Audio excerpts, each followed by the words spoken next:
siang. Now,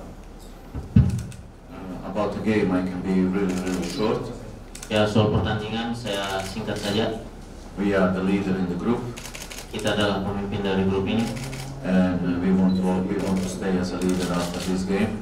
Dan kita mau tetap memimpin grup ini setelah pertandingan ini. And we want to make a giant step to finish in this group as a champion of the group. Dan kita juga ingin melakukan langkah besar, menapakkan kaki katanya sebagai pemimpin dari grup ini di akhir pertandingan grup ini. Tomorrow we have this our first chance to do that. Besok kesempatan pertamanya kita dari kesempatan yang lain lagi untuk melakukan ini. And we will do everything to realize that. Dan kita akan lakukan segalanya untuk merealisasikan ini.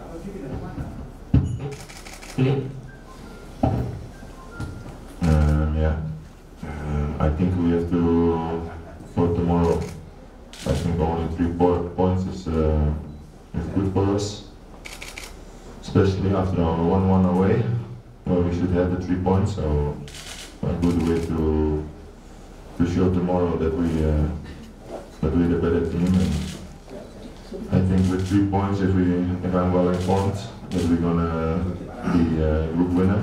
So I think that's what we all want. So.